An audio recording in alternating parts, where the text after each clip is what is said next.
ako nag-expect na, kasi hindi pa ako nag-review that time. So, tomorrow, may long quiz. So, hindi ako nag-review.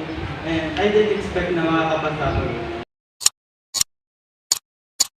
Sa oras na ito, narito na naman po tayo upang magpasalamat sa ating mga buhay. Sa kabila ng mga pagsubok, ano man po mga dumarating sa atin, nariyan pa rin po siya na talagang laging gumagabay sa ating lahat.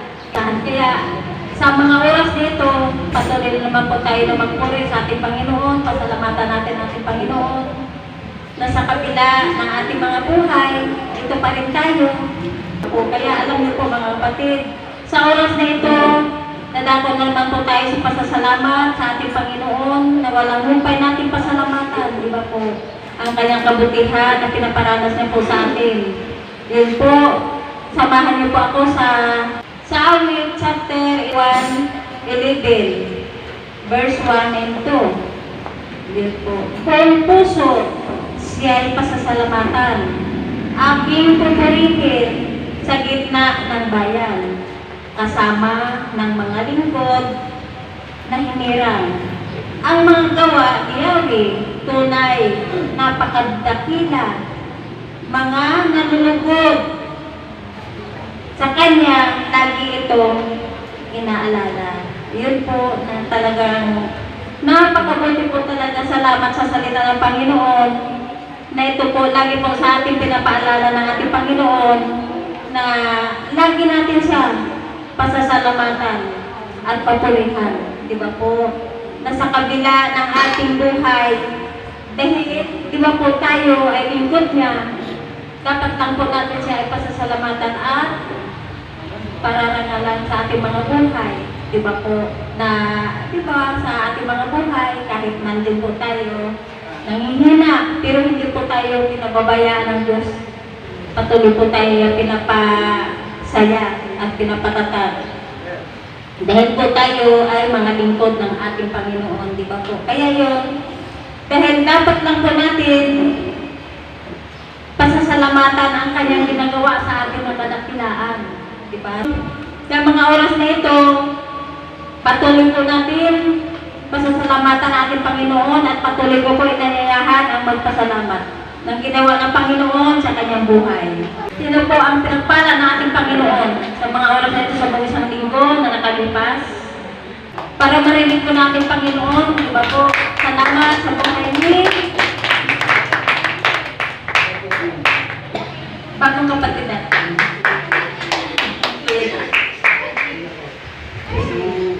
Labis po ako nagpapasalamat that time na hindi po ako nag-expect na, kasi hindi po ako nag-review that time. So, tomorrow, may long quiz. So, hindi ako nag-review. And I didn't expect na makakapasa ako. So, thank you. Okay, salamat sa buhay ni Jimmy. Yan po. Salamat po sa kanyang buhay. Bagaman po, siya po ay medyo nahihiya, pero una lang po yan. Una lang po yan. Pero kapag tuloy-tuloy po yan, magpasalamat ka sa aking Panginoon, talagang ang kagalakan ay nasa puso mo na. Di ba po?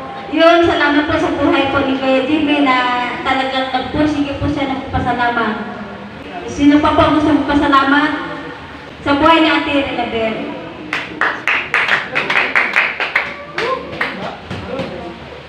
Nagpapasalamat po ako sa Lord sa pagsama niyo po sa school kasi may mga quizzes po na hindi ko na-expect yung scores. Tapos, nabalitaan po kasi namin na zero-base yung grading system ng BSU. Tapos, ang dapat 75% ng grade yung kailangan.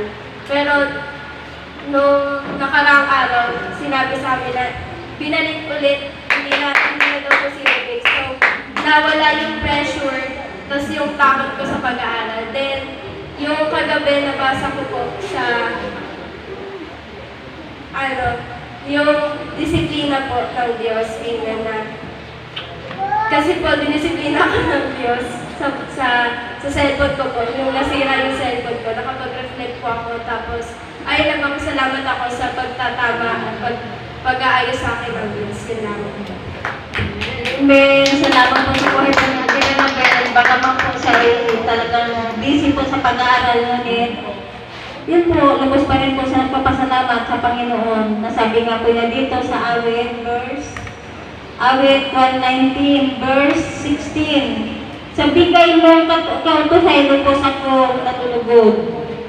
Yun po, iingatan sa puso ko upang ito'y hindi malimot na sa buhay po ni Ate Renabeth. Yun, bagaman po siya ay talagang ano sa kanyang pag-aaral, pero alam niyo po, ang kautusan ng Panginoon hindi pa rin pinapalimutan ng ating Panginoon. At ito ay pinapaisip pa rin sa kanya na ang Panginoon lang dapat ang unahin, di ba po? Pero sino po ang gusto mong papasalamat sa buhay na ginawa niya ng ating Panginoon sa buhay niya? Sa buhay po ni Ate Mariel, sige po, salamat sa Panginoon sa buhay po ni Ate Mariel.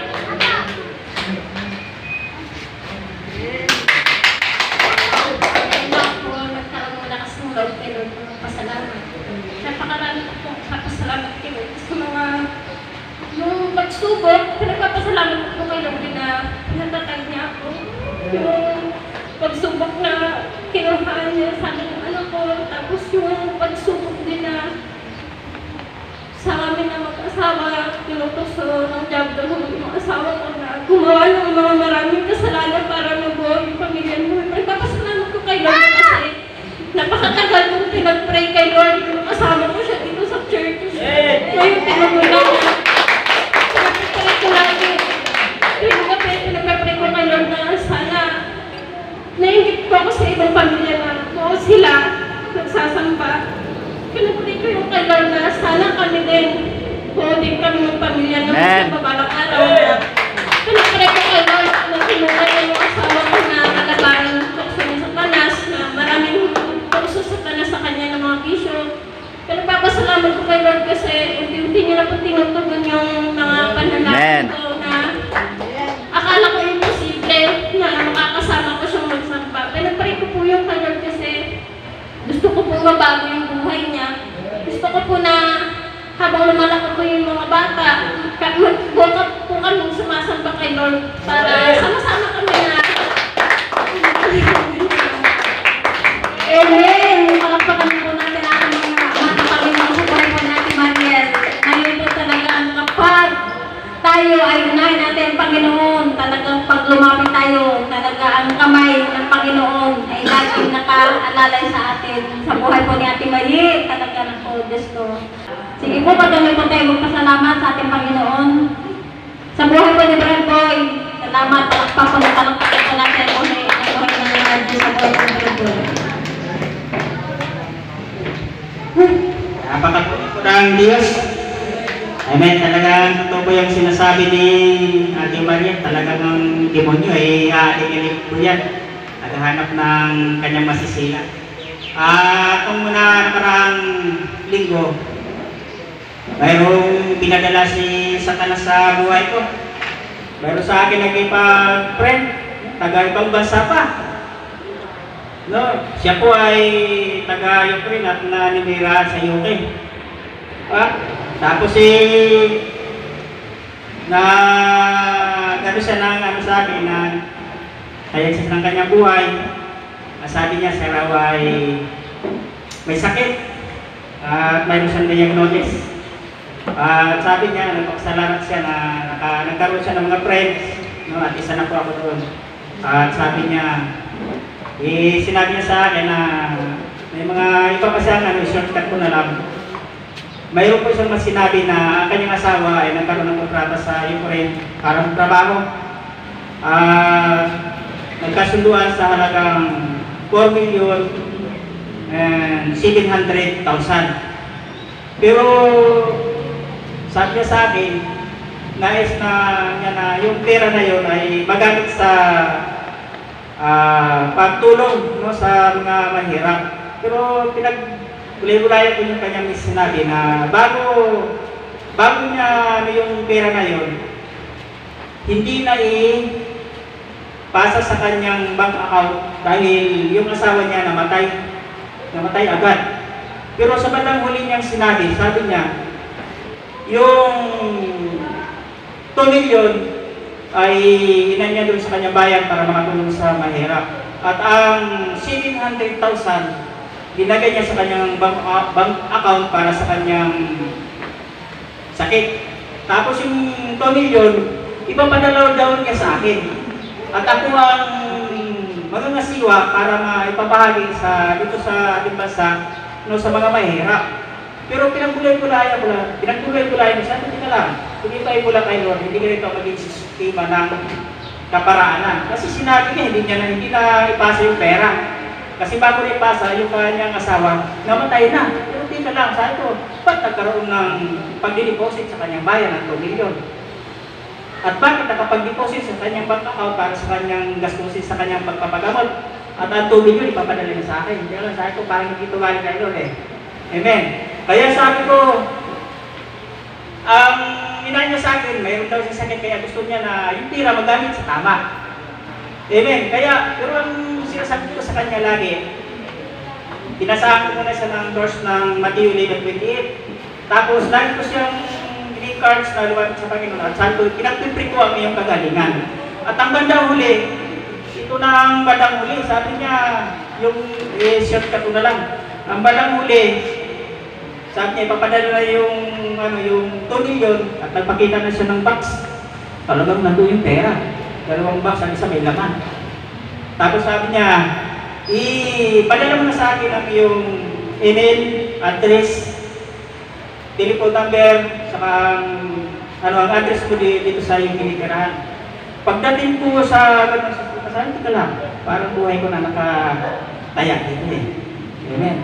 Kasi ako na yun eh.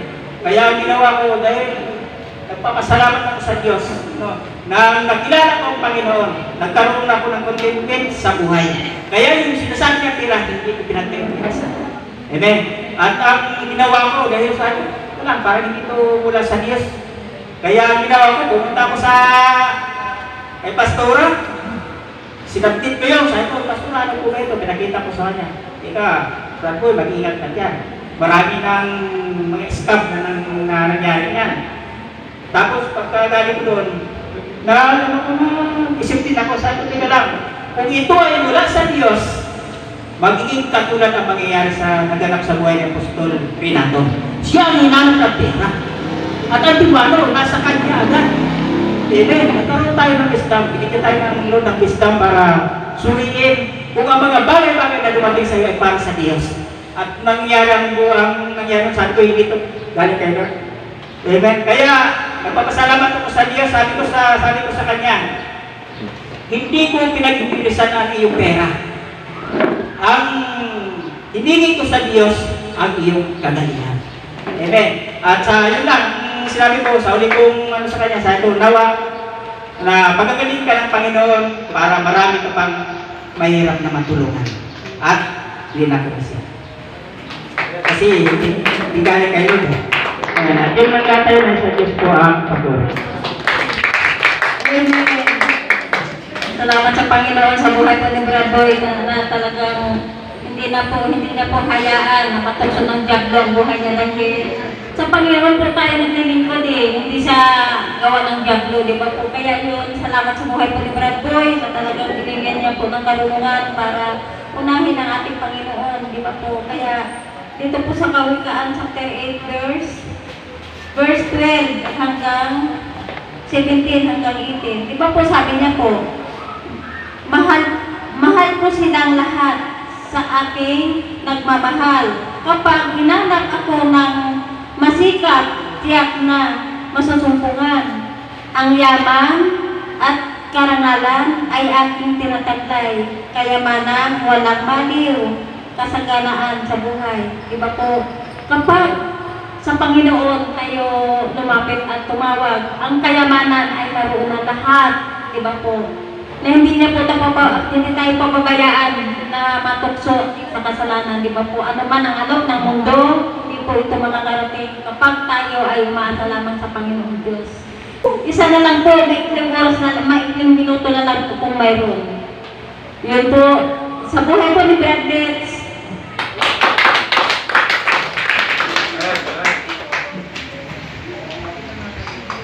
Ano po sa Panginoon. Ako po ay, bago po ang lahat, ako po ay bumabati ng isang kapagpalang nago po sa ating lahat. At ako po ay nagpapasalamat po sa ating dakilang Diyos ng buhay, sa isang gabi at pag-iingat niya po sa aking mga mahal sa buhay, at maging sa kalakasan na patuloy na po pinagkakalob sa aking pisikal, pangmatawan, at kagalingan po. At nung nakaraan linggo po, ang pasalamat ko sa Panginoon na mga nakalipas na araw na nung malakas po ang ulan, kung saan po ay patungo kami sa Intercity. Pagkasabay po kami ni Kuya Junel, siya yung nauna, siyempre dala ng tulong. Tapos sa akin lang po yung tricycle. Mabilis po ang takbo niya. Tapos sobrang lakas po ng ulan, yung plastic na nakaharap po dun sa ulan ng gulong-gulong, hinahawakan niya kasi nababasa yung mukha niya. Tapos may bigla akong nakita ng L300 ba na umovertake sa akin. So bali, nagpag-overtake sa akin, sumunod siya dun sa gulong-gulong. Tapos meron pong bus na nasa kaliwa. So kailangan niya tumabi. Sobrang bilis ng takbo niya. Napansin ko na lang na dumikit siya dun sa gulong-gulong na dinadrive ng anak ko po. Na kung saan, kitang-kita ko, halos kumuskus na po yung ano niya, yung pinaka-siding. Doon sa bubong ng ulong-ulong. Hindi pala napasin ko yun, tapos nung paglagpas niya, malapit na kaming pumasok ng Intercity. Pagliko namin, at nakarating namin doon sa kantin, kinausap ko si Kuya Junel kung nakita niya yung overtake sa kanya. Napansin daw niya nung katabi niya, hindi nga daw po niya napansin. So, sabi ko nga kung siguro kung yung isang kamay niya gumawi sa kaliwa, may paglalagyan yung mag-iina ko. So sa awa po ng Diyos, talaga natin yung protection niya. Kasi hindi na napasin ko yun. Nakawa namin kasi siya na natin yung nasa plastic. So once na gumewang mga konti sa kaliwa yun, lalamunin yung sasakyan nilang binulong yung So ang pinagpapasalamat ko po sa Panginoon doon, yung protection talaga ng Diyos. Kasi nakita naman po niya na yung buhay po ng mga anak ko pinapagamit na po nila po sa Panginoon. Kaya sa Diyos po lahat ang mapurihan sa pag-ibig sa Panginoon. Amen. Salamat po sa buhay po ni Bradlets. Talagang ang Panginoon talaga, kapag tayo ay lumapit at humingi ng tulong, hindi niya po tayo pumabayaan. Sa buhay po ni Bradlets, talagang umaasa lang po sa Panginoon, sa pag-iingat, gabay, proteksyon na ay naroon na po sa kanyang bawat isa sa kanyang mga pamilya, lalo na po sa kanya na laging lumalapit sa ating Panginoon. Kaya po, wala na po tayong oras sa ang magpapasalamat sa sunod na lang po na linggo. Kaya ibalik ko na po ang susunod na gawain sa buhay po ni Tita Margie. Yun po, salamat po sa